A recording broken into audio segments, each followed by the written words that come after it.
Yeah, it's funny. Like the first couple of days, I don't remember who said it, but someone said he's a pads player. Like, he's been impressive, but wait till the pads come on.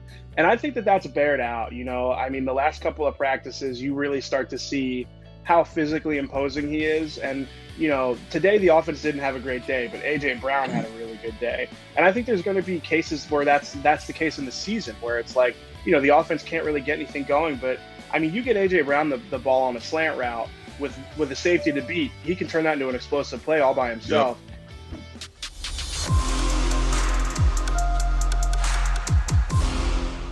All right, final segment. Welcome back in. We close the show out in style with our next guest. He does a great job covering the Birds for the Philadelphia Inquirer. You can follow him on Twitter as well at EJSmith94, and of course in Philadelphia, Philly Inquirer. Inquirer.com. EJ, what's going on, man? How was practice today? What's going on, guys? It's always a pleasure to join you here. Practice was pretty good today. It was a little hot today, though. I got to be honest. We heard Barrett not a little bit. It was hot. Yeah, I was struggling a little bit. Had to hit the Ritas today. Right. Me too. I had to take a little kids Ritas. Why not, man? You got to do what you got to do. It's survival of the fittest out there. I'm about to say, ruthless out there. Hey, EJ, you didn't bully a little kid for their Ritas like somebody else I know did. No, I didn't. I'm not really into intimidating children, so I tried to stay away from that. Listen, Barrett. Hey, no judgment. EJ, don't feed into that, man. EJ, don't feed into that, man. Oh my God. Well, EJ, let me ask you, man. Everything I saw a lot of the stuff that your camp observation, which I always enjoy, man. The defense, in particular, the defensive line had a strong day today. Was that your impression really throughout? Yeah, I think you could really tell the offense was without both Jordan Mailata and Andre Dillard. Especially just at the left tackle spot. LaRaven Clark is a decent rotation guy. A depth piece, but you could kind of tell he was a little overmatched today. But yeah, just throughout, I felt like the pass rush was probably the strongest it's been all camp. And it kind of just like when you've got pressure in your quarterback's face all day, it kind of does muck up the rest of practice just because it's like, these guys aren't getting the ball out on time and things can be a little bit discombobulated. So let me follow. Can I follow that real quick? How did those guys get concussions? Do we know? No, they don't. They didn't give us a whole lot. I mean, obviously, like they've been wearing the Guardian caps to limit stuff like that. But I mean, Nick made the point today that like even though the Eagles aren't like live to the ground with tackling, those O-linemen are live. Pretty much all during team and in one-on-ones. So it's inevitable. I feel like that it happens every once in a while. It is strange though that like both of them, both of them went down at the same exact time. It almost makes you wonder if it was like when they're working the pads, maybe they hit each other in the helmet or something like that. But I mean, they didn't really offer us a whole lot of an explanation about how it happened. When I was in practice, man, I saw that the defense. I was playing these guys. The defense, for the most part, on passing downs, passing situation, looked very, very good. Rushing the passer, coverage was good. Guys knew where they're supposed to be. The linebackers played exceptionally well also. But I did see some stuff in the run game where that offensive line were making holes and those running backs were getting touched to the second level. But nobody really talks about that aspect of practice. The run game really looks good, and I'm like, very happy that the offensive line is working in the running game, but I'm also a little, what's going on with the defense as far as they keep stopping the run? Yeah, no, I hear you. I mean, that's like the double-edged sort of camp is when one side looks good, it's because the other side maybe isn't doing as well. I mean, I wouldn't be worried about obviously I don't think anybody's super worried about Javon Hargrave. That guy's kind of proven what he is in this league by now. And, Fletch, I mean, we'll see what he looks like in the regular season. It wouldn't shock me if during camp he's just trying to make it to the regular season. But, when you look at some of the other D tackles that have been rotating in, you see a lot of Jordan Davis, you see some Marlon Tuipulotu, and, some of the other depth guys. So I think they're rotating a lot of guys in that interior line. But, I mean, again, it depends on how you look at it. I think Landon Dickerson could be, poised to make a really big jump this year. He looked really good toward the second half of last season. And, I think he's a guy that could, really take that next step and be a real difference maker. So, yeah, I agree with you. The runs are kind of tough in camp because it's like, it's always like, well, would that guy have actually made that tackle in a game? Got one arm on him, but, obviously like it's not live, so it's hard to really gauge. But I agree with you. I think the run game has looked pretty good. Miles Sanders especially has looked really explosive during camp. Yeah. And, I've seen Boston Scott and Kenny Gainwell break off really good chunk runs so far through camp. Hey, EJ, are you able to get a true gauge on exactly what Jonathan Gannon's scheme, or is it still a lot of cloak and dagger right now? Yeah, I think, I learned from last year, you can't read too deeply into whatever he's running because he's just working on stuff and seeing what guys are comfortable doing.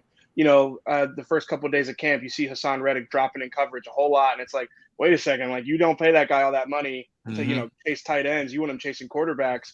And I think in the days after that, you've sort of seen that Hassan is rushing the passer a little bit more. So I mean, last year I remember that Gannon had a lot of odd fronts. It was like I remember I was asking around like, is he really going to run a lot of those odd fronts during the season? And then it was kind of like a little bit of both, So I think we're learning that he's just going to be about the same that he was last year in terms of it's going to be a lot of different looks, multiple fronts. And, I think that we're just the foundation's set. You expect to see two high safeties. You expect to see odd fronts in certain situations and even fronts in other situations. But no, I think it's hard to – I wouldn't recommend someone make a lot of conclusive statements about what we're seeing from Gannon's scheme just yet.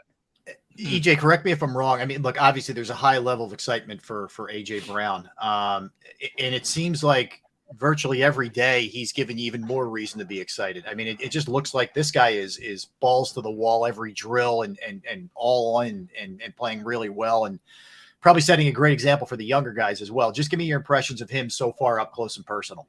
Yeah, it's funny. Like the first couple of days, I don't remember who said it, but someone said he's a pads player. Like, he's been impressive, but wait till the pads come on. And I think that that's bared out. I mean, the last couple of practices, you really start to see how physically imposing he is. And, today the offense didn't have a great day, but AJ Brown had a really good day. And I think there's going to be cases where that's the case in the season where it's like, the offense can't really get anything going. But I mean, you get AJ Brown the ball on a slant route with a safety to beat, he can turn that into an explosive play all by himself. Yep. And they've been doing that a lot in camp. It's been a lot of slants, a lot of quick outs, these quick hitters that are, I mean, they're relatively easy throws for Jalen Hurts to make. And AJ Brown is a type of player who can turn, that 8-yard completion into a 35-yard gain. So, no, I think he's been as advertised. If anything, I've been a little bit surprised with how often they've been targeting him. And it does seem like, I mean, obviously we all kind of expected him to be, the number one option in the offense, but it's been that way almost from the jump. Devontae Smith hasn't been as big of a factor as, I may have expected. I mean, I thought Devontae had a really good OTAs. And, I was talking to somebody today and they pointed out like James Bradberry has had an awesome camp. He's looked really good.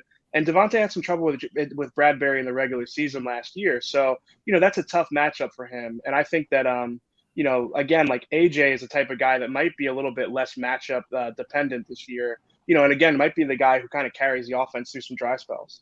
Hey, EJ, just go back to Jalen Hurts for just a moment. And you were talking about the quick strike game. Do you think that's the best way to utilize his assets when the regular season hits the ground? To get him in a better rhythm, don't let him stand back there patting the ball too much, waiting for the deep intermediate routes or the long ball. Just keep dinking and dunking his way down the field. I mean, hey, a lot of great quarterbacks in this game. That's how they've made their claim to fame, by dinking and dunking their way down the field. Yeah, that's something that like Josh McCown talked about a lot when he was here. It's kind of like that rhythm you get into, those easy makes. So, I mean, it certainly can't hurt. I mean, with Hurts, I think a lot of it comes down to confidence. I think there have been days in camp where his body language has been really good and you can tell he's in a rhythm. And then there's been other days where he's a little bit more uncomfortable, maybe a little bit apprehensive. And I mean, those completions to AJ Brown, AJ Brown creates a lot of separation on those slants and those out routes because he's explosive, he's dynamic, and guys have got to give him space because of his speed. So, I think that those are the types of completions that, you're going to want to get Hurts early in a game, kind of get him in rhythm, get him, let him, it's like the shooter mentality, like see the ball go through the net a couple of times and build his confidence up that way. So I think that's one of the things that AJ Brown brings to this offense is just kind of like a confidence booster for Jalen Hurts at times. Well, EJ, what do you give me your evaluation of Nakobe Dean right now? Because I know a lot of people thinking he was going to be a day one starter, coming in. Give me your assessment on what you've seen the last couple of practices during camp. Yeah, I mean, I would actually pump the brakes on like the day one starter stuff. I think that there might be a sorry, I mean, hey, No, Barrett's been I've been saying telling it. people you're that. happy Yeah. with me. Yeah. Okay. I mean, I think they're going to play all four of those guys. I think you're going to see Davion Taylor, Kaiser White, TJ Edwards, and Nakobe Dean in there. I think that Nakobe Dean is one of those guys. I think his coverage ability will let him see the field at times, but situationally at first, I think is probably what you're looking at. I mean, it's going to be a transition for him. Obviously, he played in the SEC, but the book on him coming out was that he was a little bit smaller, and we hadn't seen him take on blocks at a level that he's going to have to in the NFL. I think it might be a little bit of a transition for him on early downs doing stuff like that. I do think that he's got a role in the defense, but if I'm being honest, just watching camp through the last week, he's been one of the more quiet linebackers in the rotation. A lot of guys have made, some splashy plays here and there, like Kaiser White has had a couple of big stops. Davion Taylor's made some plays in the pass game, and TJ Edwards almost feels like he's always where he's supposed to be. And Davion has been a little bit quieter through camp so far. I think some of that's probably he's just getting used to the scheme, and I wouldn't, read too much into it. But yeah, I agree with you, Barrett. I think that there's a good chance that, in week one, you're going to be seeing a lot of TJ Edwards, a lot of Kaiser White, and then some Davion Taylor mixed in there, and then maybe some Nakobe Dean on, third down, obvious passing situations where you kind of want more speed and coverage ability. But it's going to take him some time. I feel like linebacker's a tough position to come in and, make an impact right away as a rookie. I mean, there's a lot of instincts and experience that go into that position. EJ, any individual or position group been disappointing or more quiet than you thought, I guess, in some of your observations? Yeah, I mean, I would honestly say that up until today, again, it's like with camp, it's like is one side doing well, or is the other side not doing well? I would say that the pass rush wasn't as good as I expected in one-on-ones the first couple of days. And now, is that because Lane Johnson has been doing a really good job against Hassan Reddick, and Jordan Mailata's had a heck of a camp? I mean, he looks incredible when he was out there. It might be that, but it's also a little bit like I haven't seen, aside from I would say Josh Sweat and Brandon Graham, and Graham's been running against the twos a lot. I haven't seen a lot of guys get by those tackles in the one-on-ones, those especially Mailata and Johnson. So I would say that those first team, is this another one of your points? I give these guys points. And I love when somebody else, Yeah, well, I mean, yeah, so I guess I'm preaching to the choir here. But yeah, no, I feel like the first team edge rush hasn't gotten home as much as I expected. Again, like Josh Sweat has made a couple nice plays, and Brandon Graham has been just beating up anybody that they put in front of him who's not a first teamer. But in the outset, the overall, I would say that, yeah, I'd say the pass rush, especially in those one-on-ones, isn't as productive as I thought it might be. Mm-hmm. I was also looking at the interior guys and how they're, the way they work, all the interior guys together. Yeah. Why do they like Marlon so much, man? I like the other kid. What's number 73? I like him a little more. I like. Who are you talking about? 73. Is that Marvin Wilson? Yeah. Yes. Wilson. Yeah, okay. Yes. There's 90 of them. It's hard to keep track of sometimes. Right now. It's time of the year. Yeah, I think that the Marlon stuff is interesting. I mean, obviously he's got the draft pick status. I feel like it's because he can play a couple different spots in that odd front. I feel like they look at him and they might feel like, okay, he can play some nose, he can play some three technique. And I think that last year, one of the things that one of the biggest changes you'll see from the defense is like, I think they're done putting like Josh Sweat and like, other edge rushers in that 4-eye spot, and they need people to fill in there. So I think that's why you might be seeing him, because I agree with you. I was surprised how often he's in there with the first team. And I don't know. He's made a couple plays, but overall, like, yeah, he's not a guy who I really had penciled in with the first team going into camp. I don't see it, man. I just don't see it, man. And looking at the linebacker position, like you said, TJ Edwards, he's going to be the guy. But then after that, I mean, how many do you think they keep on the roster? Because the way it kind of averages out. And you have Sean Bradley with the special teams angle of that too. Then you have Derek Barnett. They're using him as a linebacker. Like you said, Sweat, I mean, how do they mix those guys into the equation? Yeah, I think you're going to see a lot of them on the roster just because they can, you look at guys like Barnett and Sweat, and even, Reddick, who will drop into coverage from time to time and play that Sam role. I mean, even a guy, they're going to need somebody on the roster who can, play that Reddick role when Reddick, whether he's not available or whether he just needs a break, they're going to need a backup Sam or two. So then you're looking at guys like, Patrick Johnson, Kyron Johnson. You're looking at guys, those undersized guys. So I do think they're going to go heavy on linebacker and what Gannon would call overhang player, which is that Sam spot. I agree with you. Like Sean Bradley's a guy who I feel like he's carved out a role on this team and just in the league, just by being a special teams ace, brings a lot of energy. He's the type of guy I could see in a couple of years really being like one of those like culture guys, just like someone who's been in the building for a long time that sets the tone with intensity and practice and everything else. So I they're agree. gonna have some. I agree with that. Yep. I agree. That's a great comparison. Yeah, that is a great comparison. Hey, EJ, what do you make of how slow and deliberately they're bringing along Nakobe Dean right now?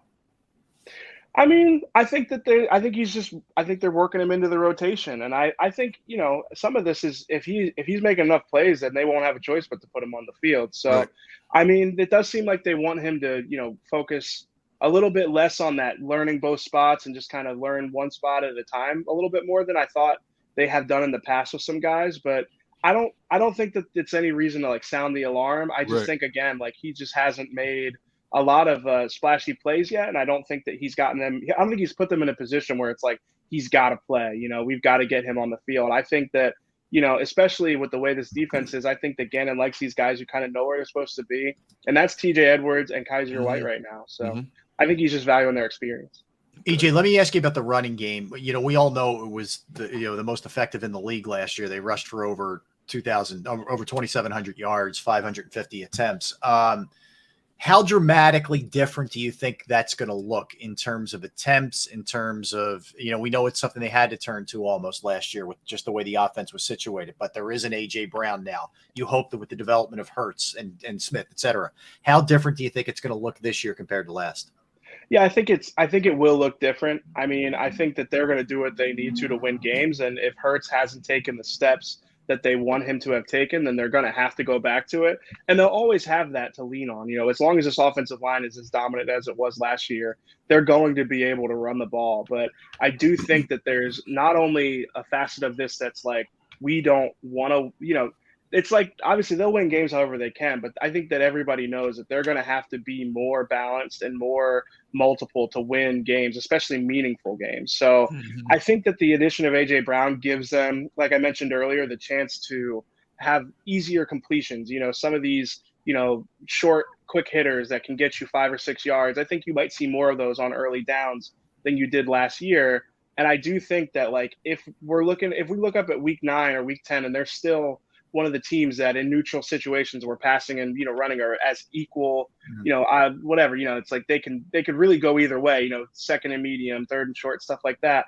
I think that if we're seeing them run the ball as much as they did last year, I do think that is a commentary on where they think Hurts is at, because I think that Nick Sirianni, the way he likes to run his offense and just the way that the Eagles organization views analytics and the way that they view winning football, they want to be able to throw the ball.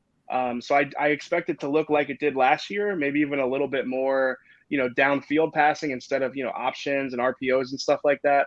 I think you're going to see a lot more passing from them early in the season, probably again, like it was last year when they weren't running very often. And if they revert back to what they did at the end of last season, again, I think that probably tells you a lot about where they're at with Hurts more than anything. If you were a betting man, go ahead, Barrett. I was going to say, well, saying this running game, would you be confident in them going into the year with just Sanders, Gainwell, Scott? Do they need a guy like Huntley or Brooks to stick around? I'm intrigued by Jason Huntley, so I might not be the right guy to ask. I think that he's got some juice. Yeah, kickoff return especially. Right, yeah, absolutely, and they need to find those guys, those return guys too. So, I mean, it depends on what they do at receiver and tight end as well, but I mean, if you're asking me from like a talent standpoint, I'm not worried about that. Especially, a lot of people talk about like the short yardage backs.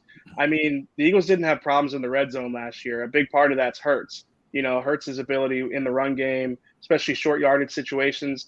I don't think they need like a bruising running back to get them 2 yards when they have Hurts, who can honestly like serve as that for certain situations.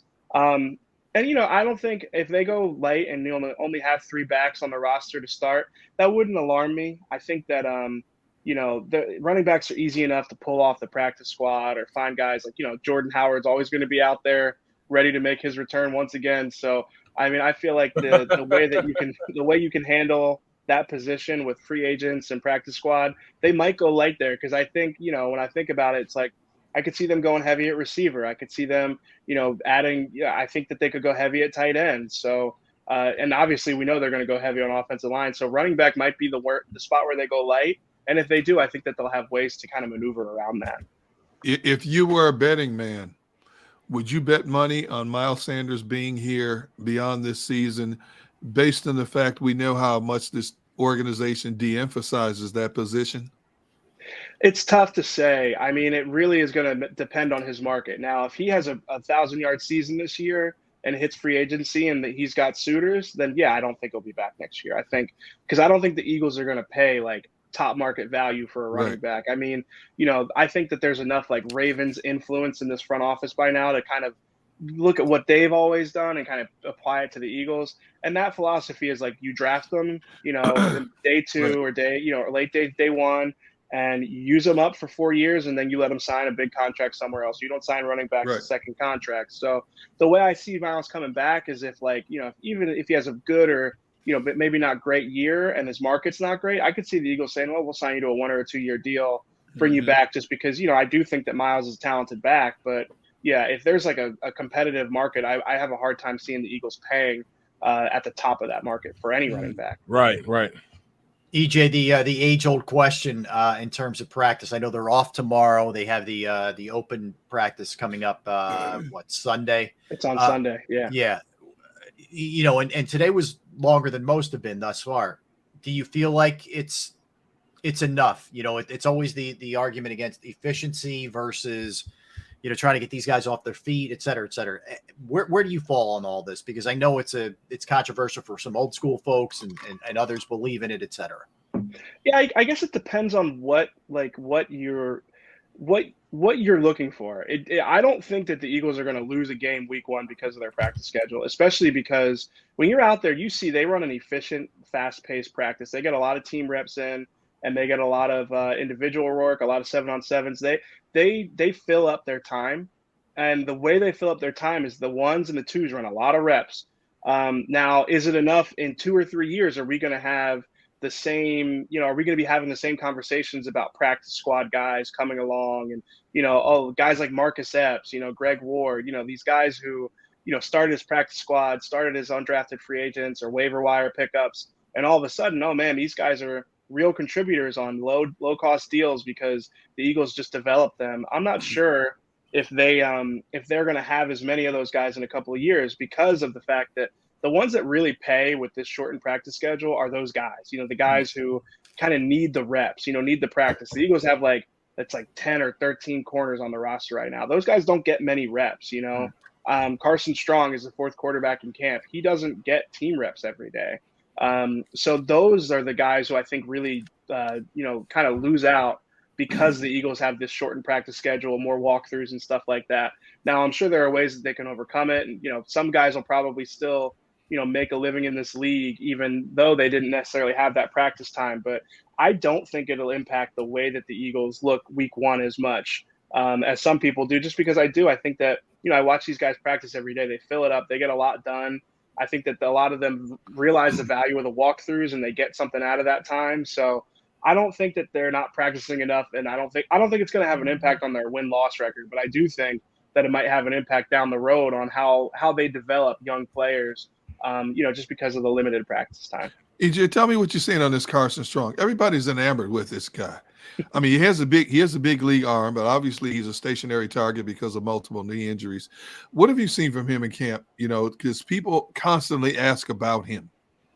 I was really intrigued with him coming into camp, and maybe it's just because he's, it's a big step and he's uncomfortable, and running with the third team can be a little bit tough for a rookie quarterback. A lot of disorganization and everything else. But I'll be honest, Reed Sinnett has definitely looked better so far through camp. I think Sinnett has actually looked decent at times. Looked pretty good at times. I think all the quarterbacks have had their share of inconsistencies through camp, but I mean, Reed Sinnett has made some good throws, some good plays.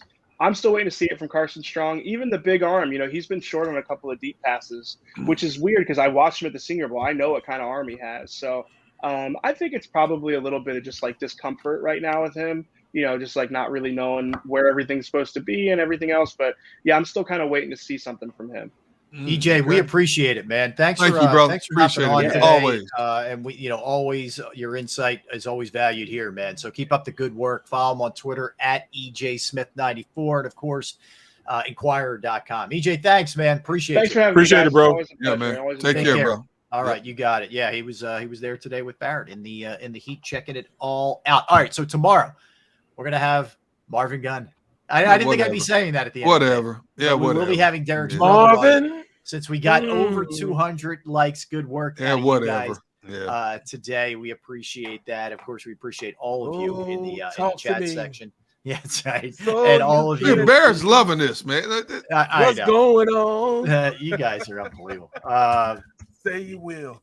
So we will we'll have him tomorrow. And you'll get to ask him about how he ended up singing with Prince and Paula Abdul. Yeah, we'll do all that stuff, man. So good work out of everybody. Thanks everybody who streamed, everybody who listened. Xander Krause, our producer, excellent work. Don't go anywhere. National Football Show with Dan Cilio is coming up next. For D Gunn, Marvin's brother, for Barrett Brooks. I am Rob. You guys are supposed to be my friends. We got you, man. We're just teasing you. Yeah, we're just teasing. So we will talk to everybody tomorrow at the same time. Have a great night, everybody, from the Sports Take crew. Thank you.